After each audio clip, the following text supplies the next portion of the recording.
Untuk memastikan optimalisasi penerimaan negara serta meningkatkan pemberian layanan perpajakan kepada wajib pajak, Direktorat Jenderal Pajak mencanangkan program reformasi perpajakan.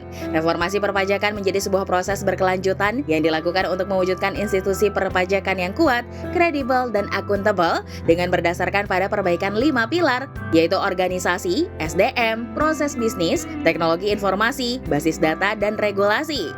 Kini, Direktorat Jenderal Pajak mulai menerapkan penggunaan nomor induk kependudukan atau NIK sebagai nomor pokok wajib pajak atau NPWP. Dengan begitu, masyarakat diberikan kemudahan untuk tidak perlu repot mendaftarkan diri ke kantor pelayanan pajak karena integrasi NIK sebagai nomor pokok wajib pajak sudah berjalan. Lalu bagaimana kelanjutan mengenai reformasi perpajakan? Selengkapnya hanya di Speak After Lunch.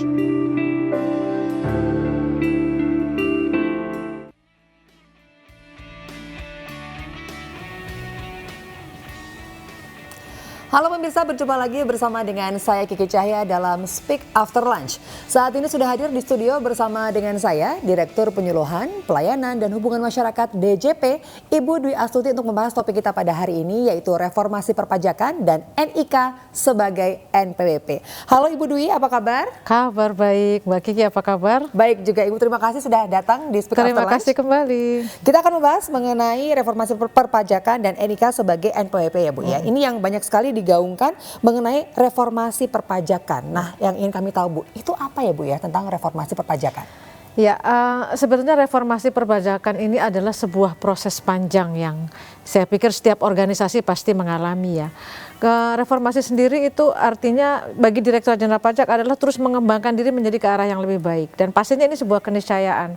Reformasi itu memang sudah dilakukan di Direktorat Jenderal Pajak khususnya itu sejak lama. Karena bagaimanapun Direktorat Jenderal Pajak harus menyesuaikan diri dengan perkembangan dunia.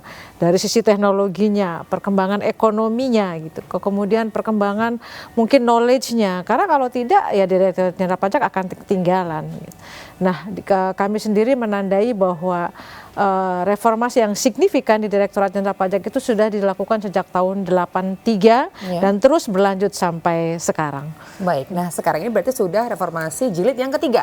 Ya, bisa dibilang begitu. Di jilid ketiga ada jilid 1, jilid 2, jilid 3, bahkan sebelum jilid 1 pun ada prosesnya nih. Mungkin kalau boleh sedikit saya menceritakan. Tahun 83 itu merupakan tonggak yang cukup signifikan untuk reformasi perpajakan, di mana di tahun 83 itu bergantinya sistem pemungutan pajak di Indonesia yang tadinya menggunakan official assessment itu menjadi self assessment.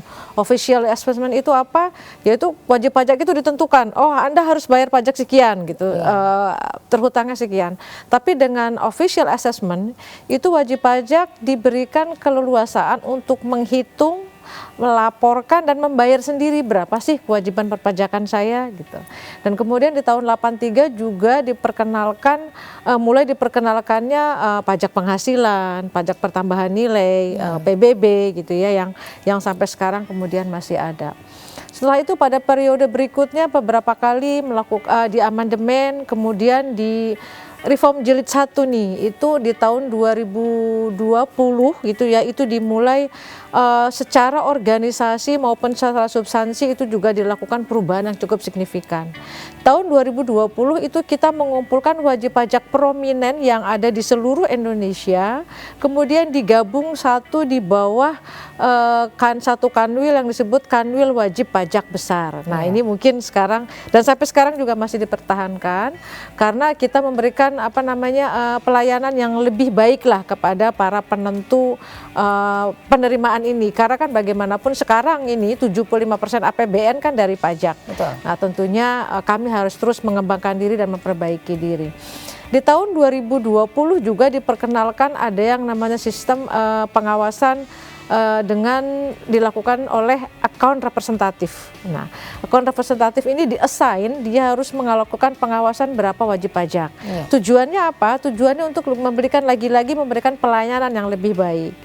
Kemudian terus berlanjut beberapa kali undang-undangnya diamandemen dan kalau masih ingat di tahun 2016, 2017 gitu ada yang namanya tax amnesty. Betul. Nah, tax amnesty itu juga adalah bagian dari reformasi Direktorat Jenderal Pajak. Saat itu ada slogannya ungkap tebus lega gitu ya. Karena pada saat itu dunia juga sedang melakukan perubahan, di mana tahun 2017 itu transparansi mulai tax transparency gitu ya, mulai diperkenalkan oleh Global Forum waktu itu di dunia oleh OECD, diinisiasi, di mana di sana disebutkan bahwa harusnya udah nggak ada lagi nih yang namanya rahasia bank. Betul.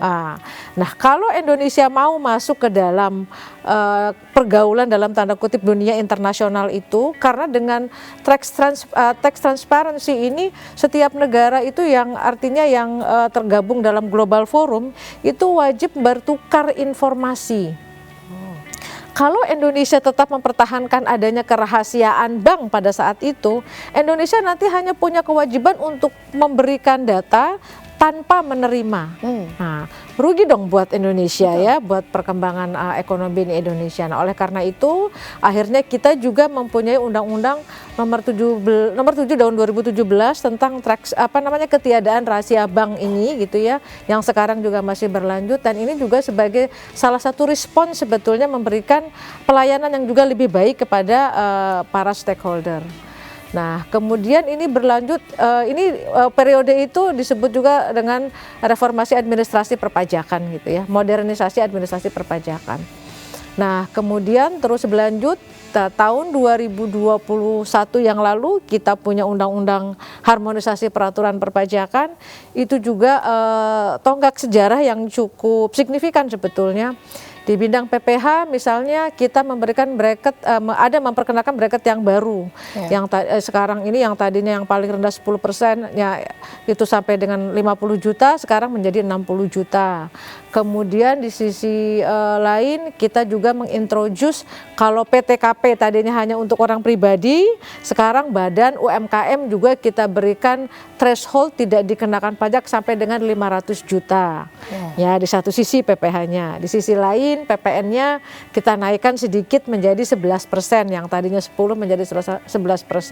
Tapi ini sebetulnya adalah bentuk keseimbangan. Kita perkuat dulu daya belinya, yang tadi karena dengan bracket diperluas bracketnya itu sebetulnya ada penurunan untuk pajak yang dibayar oleh yang penghasilannya menengah ke bawah, sementara yang menengah ke atas karena tarif paling tinggi menjadi 35%. Ini dengan melihat ability to pay-nya juga, yang penghasilan lebih banyak bayar lebih banyak dong, kira-kira seperti itu. Ini prinsip kegotong royongannya lebih fair, lebih adil. Nah, PPN dinaikkan, kemudian ada juga yang namanya PPS. Ini PPS program pengungkapan sukarela. Masyarakat lebih banyak menyebutnya ini kelanjutan dari tax amnesty. Nggak apa-apa juga gitu ya. Dimana memang pengungkapan sukarela itu kembali masyarakat diajak untuk jujur kepada Direktorat Jenderal Pajak, kepada pemerintah dalam hal ini, tidak ada dusta di antara kita, walaupun tarifnya sedikit lebih tinggi dari tax amnesty. Nah, diharapkan sejak saat itulah ya, diberlakukannya PPS, sampai kemudian dan selanjutnya kita sudah benar-benar bisa mengenforce sistem perpajakan yang benar-benar adil bagi semua pihak. Baik. Nah, ini baru kemudian di tahun yang tadi tahap jilid 3 ini kita mengintroduce sistem yang lebih sophisticated nantinya ketika nanti diimplementasikan tahun depan, mudah-mudahan terlaksana. Dan ini lagi-lagi tujuannya untuk lebih memberikan kenyamanan dan pelayanan yang baik kepada wajib pajak. Baik. Nah, karena nantinya mungkin sedikit lagi, karena nantinya pertemuan antara wajib pajak dengan petugas pajak itu menjadi semakin sedikit, karena kita sudah otomatis semua. Jadi nggak perlu ke kantor pajak deh untuk pelayanan gitu ya, cukup dengan online saja. Nah, ini yang ingin kami tahu juga nanti adalah sistem seperti apa Bu ya yang ditawarkan untuk memudahkan masyarakat untuk melaporkan pajak. Jadi pemirsa jangan kemana-mana, tetap di Speak After Lunch.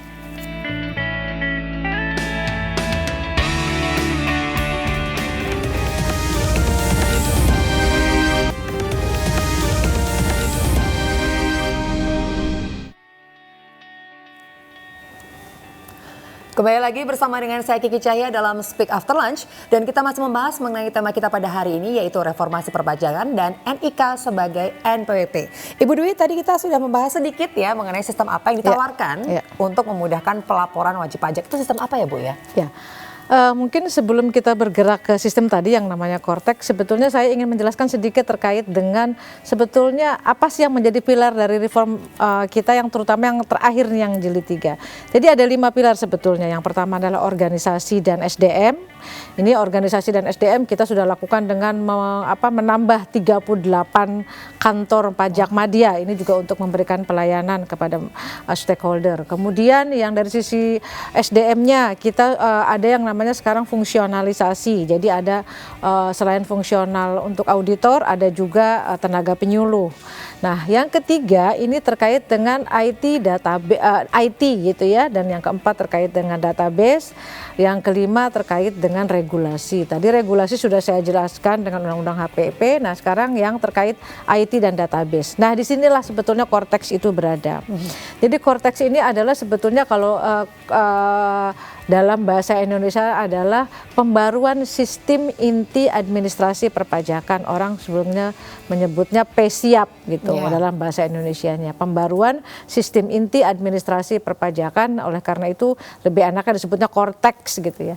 Nah, dalam Cortex ini adalah ini sebetulnya perubahan yang cukup signifikan nantinya terkait dengan proses bisnis dan data IT maupun database Direktorat Jenderal Pajak. Nah, kita ini membangun suatu sistem yang nantinya yang tadinya tuh ratusan, ribuan bahkan proses bisnis kita streamline hanya menjadi 21 proses bisnis aja.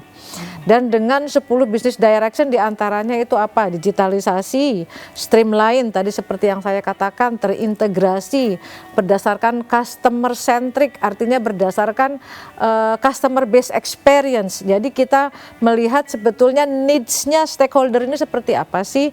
Yang itu yang kemudian kita bangun dalam sistem. Kemudian juga ada yang namanya compliance risk assessment. Jadi artinya dalam menentukan pelayanan, menentukan pemeriksaan atau apapun itu berdasarkan compliance risk assessment, berdasarkan risk assessment. Jadi nggak mau-maunya seorang orang pajak, si ini diperiksa, si B diperiksa, enggak, tidak seperti itu. Sekarang ini sudah kita mulai implementasikan sebetulnya menggunakan risk assessment ini. Nah, nantinya sekarang tadi saya sampaikan kita meminimais pertemuan langsung antara Fiskus dengan stakeholdernya, dengan wajib pajaknya, sehingga semua layanan-layanan itu dilakukan secara online, terotomasi. Nah, nanti wajib pajak punya juga feature yang namanya taxpayer account. Nah, taxpayer account ini nanti di sana itu semua feature tentang ketika dia login masuk gitu ya ke dalam taxpayer account ini, taxpayer akan tahu, wah saya udah lapor apa belum. Riwayat pembayaran saya seperti apa. Kalau sedang diperiksa, pemeriksaan saya sampai di mana. Kalau ada misalnya saya sedang mengajukan permohonan saya sudah diperiksa atau belum gitu. Jadi ini fiturnya lagi-lagi ini dasarnya adalah lebih memberikan kemudahan kepada wajib pajak gitu. Jadi berarti ini akan secanggih apa sih Bu untuk yang Cortex ini? Apakah nanti langsung bisa diakses seperti itu, atau kita perlu harus datang dulu ke kantor pajak atau menyerahkan data apa, atau bisa langsung diakses seperti itu? Langsung nanti diakses. Nah, artinya seperti yang saya katakan tadi, ini sebetulnya kita punya prinsip yang namanya 3C ya. Ini sebetulnya implementasi dari 3C. Click, call, counter. Jadi yang pertama itu kita by system dulu semuanya. Login aja ke pajak online, semua informasi ada di sana. Atau kalau nggak berhasil ya udah deh baru telepon ke 500-200 atau telepon ke KPP. Nggak berhasil juga baru datang ke KPP. Tapi kita upayakan yang 2C dulu nih, yang klik sama counter dulu nih, klik yang sama call dulu, semua itu tertangani dengan baik. Nah, tapi ke depan untuk bisa masuk untuk login ini di Undang-Undang HPP juga diatur adanya pemadanan NIK NPWP gitu. Nah, jadi artinya ini juga tujuannya adalah untuk mendukung pemerintah menuju satu data Indonesia. Nanti hanya ada single sign on atau one security number-nya itu cuma satu ya, seperti best practice di dunia internasional. Jadi nanti ke depan untuk login ke pelayanan, seluruh layanan Direktorat Jenderal Pajak itu pakai NIK. Pakai NIK. Nah, NIK dipadankan menjadi NPWP, tapi jangan khawatir. Sampai dengan tanggal 31 Desember 2023 ini, NIK ini masih bisa digunakan untuk melakukan mengakses layanan-layanan di Direktorat Jenderal Pajak. Baik. Lalu untuk pemadanan ini Bu, sebagai wajib pajak yang harus kita siapkan tuh apa saja ya Bu ya? Nah, tentunya yang pertama adalah padan dulu nih, NIK saya udah padan atau belum gitu. Nah, kita masuk ke aplikasi di DJP online, masuk ke sana, coba masuk ke layanan DJP dengan menggunakan NIK. Nah, kalau tidak bisa, ikuti langkah-langkah yang di sana. Berarti belum dilakukan pemadanan. Nah, lakukan pemadanan, dilihat dulu datanya ada yang perlu diupdate atau tidak. Mungkin alamatnya, mungkin nomor teleponnya, email, tanggal lahir, dan lain sebagainya, informasi yang ditanyakan di sana. Nah, kalaupun misalnya kalau dulu ini kita kasih kemudahan juga. Kalau dulu kan mau update data harus ke KPP terdaftar nih. Betul. Misalnya Kiki di mana terdaftarnya? Kiki terdaftar Ujung Pandang misalnya. Harus balik ke Ujung Pandang, aduh nggak banget gitu ya, kos administrasinya terlalu tinggi. Nah, sekarang itu ada pemadanan yang kita sebut dengan open source, jadi di mana nanti dengan step-step tertentu kita langsung bisa secara online melakukan di situ gitu ya. Jadi tidak perlu datang ke kantor di mana dulu terdaftar, tapi langsung saja dilakukan secara online, dan itu sangat mudah karena di situ step-stepnya sudah ada, tinggal ikuti saja. Baik. Kalau misalkan masyarakat sudah mencoba untuk login ke djponline.com tapi ternyata datanya belum padan, nggak usah panik seperti itu Iya, ya. ikutin aja langkah. Jadi karena mungkin masyarakat pada saat nanti login lalu belum bisa padan, akhirnya malah tidak jadi melaporkan atau memadankan data ya, dikhawatirkan seperti itu. Jadi jangan ya Bu. Jangan ya, ikutin aja. Baiklah Ibu, nanti kita masih akan bahas lebih lanjut lagi ya. Jadi pemirsa jangan kemana-mana, tetap di Speak After Lunch.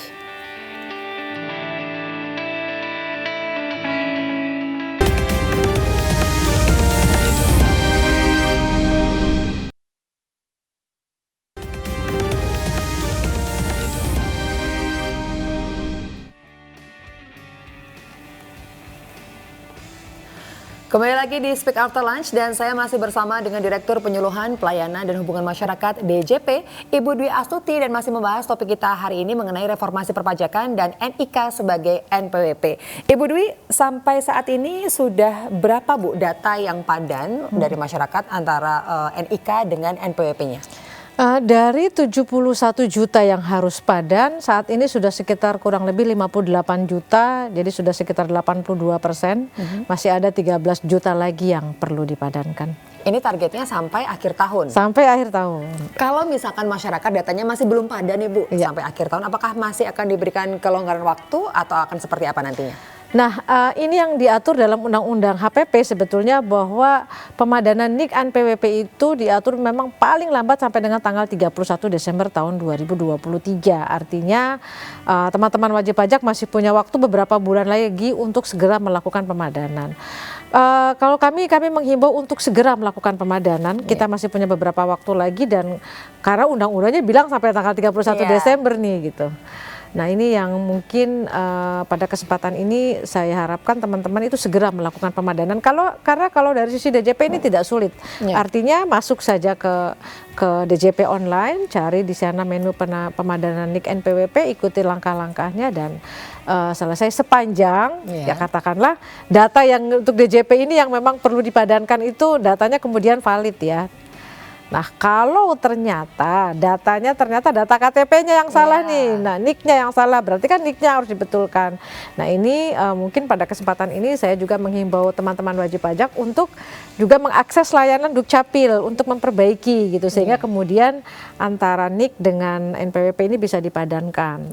Karena kalau dari sisi Direktorat Jenderal Pajak kami sudah tadi saya katakan open source, jadi bisa dilakukan pemadanan di mana saja. Baik, lalu ini pertanyaan mungkin dari masyarakat Bu. Ini kan akan dipadankan antara NIK dengan NPWP-nya. Nah, bagaimana apabila ada bayi yang baru lahir, kan sudah ada tuh Bu NIK-nya. Apakah otomatis bayi tersebut menjadi wajib pajak yang wajib membayar pajak juga? Kasihan sekali ya bayi baru lahir udah bayar pajak. Tentu saja enggak. Jadi Mbak Kiki, untuk seseorang bisa punya kewajiban membayar pajak itu harus memenuhi dua syarat. syarat subjektif dan syarat objektif. Iya. Kalau subjektifnya itu adalah dia berusia dewasa. Kalau menurut Undang-Undang Perpajakan itu dewasanya 18 tahun. Itu ya artinya di bawah itu ya dia tidak punya kewajiban. Dan ini syaratnya kumulatif nih. Yang satu lagi adalah syarat objektif, yaitu apa? Dia punya penghasilan. Kalaupun dia sudah dewasa, dia tidak punya penghasilan, yang apa dong yang buat bayar pajak? Jadi tidak perlu bayar pajak. Jadi syaratnya dua ini kumulatif, dia sudah dewasa dan memiliki penghasilan. Bagaimana kalau belum? Ya nggak usah bayar. Bahkan yang sudah dewasa pun kan ada penghasilan tidak kena pajak tuh, ada PTKP ya 54 juta setahun. Nah itu artinya pajak tidak gebiah-uyah, wah semua harus bayar pajak, tidak. Tentunya harus memenuhi dua persyaratan tadi, dewasa dan memiliki penghasilan. Penghasilannya pun penghasilan melebihi penghasilan tidak kena pajak. Sudah dewasa, memiliki penghasilan, tapi penghasilannya di bawah PTKP, di bawah penghasilan tidak kena pajak pun dia tidak perlu bayar pajak. Baik. Lalu kalau untuk wajib pajak yang belum punya NPWP, Bu, apakah ya sudahlah saya tunggu saja sampai akhir tahun, toh nantinya NIK saya bisa digunakan juga untuk bayar pajak, atau tetap harus urus dulu NPWP sekarang? Apa ya, kalau sekarang wajib pajak belum punya NPWP, sekarang dia butuhnya harusnya daftar sekarang dong. Kecuali misalnya ya dia memang tidak memiliki penghasilan atau dia tidak mempergunakan atau belum dewasa, ya tidak perlu daftar sekarang gitu. Nanti, tapi bagi yang memang harus dan sudah wajib mendaftarkan diri untuk memiliki NPWP, karena apa? Karena dia sudah dewasa dan dia sudah memiliki penghasilan, maka daftar dari sekarang dan otomatis nanti langsung padan itu pada saat pendaftaran NIK dan NPWP-nya sudah langsung padan nantinya. Baik. Lalu mungkin Bu yang ingin kami tahu juga keuntungan atau mungkin kerugian deh untuk masyarakat yang ternyata datanya belum padan atau belum dipadankan. Itu kerugian dan juga keuntungannya apa, Bu? Ya, ini tadi saya katakan di awal bahwa pemadanan NIK NPWP ini juga dalam rangka menunjang atau menuju satu data Indonesia. Ke depan nanti akses segala sesuatunya itu hanya satu dengan menggunakan NIK. Dan sekarang ketika misalnya nanti per 1 Januari, mungkin 1 Januari 2024, seluruh layanan Direktorat Jenderal Pajak itu diaksesnya menggunakan NIK gitu. Sehingga kemudian bagi teman-teman yang belum padan nantinya ya akan kesulitan mengakses layanan-layanan yang disiapkan atau yang disediakan yang ada di Direktorat Jenderal Pajak. Itu yang pertama. Kemudian yaitu tadi ya, dengan sekarang ini basis layanan itu kan cuma menggunakan NIK.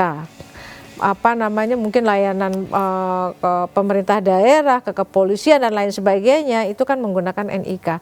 Sebetulnya jadi nggak usah nginget banyak-banyak nomor rekening bank beda, nomor NPWP beda gitu ya, KTP beda, nanti nomor lain. Nah dengan integrasi NIK NPWP itu minimal berkurang satu lah nomornya, udahlah pakai NIK aja gitu. Baik, jadi nanti tinggal langsung saja akses ke djponline.com dan bisa langsung dipadankan seperti ya Bu ya. Baik Ibu, terima kasih untuk Mbak Kiki sudah meluangkan waktu dan juga menjelaskan luar biasa hari ini. Baiklah pemirsa, akhirnya saya Kiki Cahaya pamit, terima kasih dan sampai jumpa. Nah, kita ngobrol-ngobrol.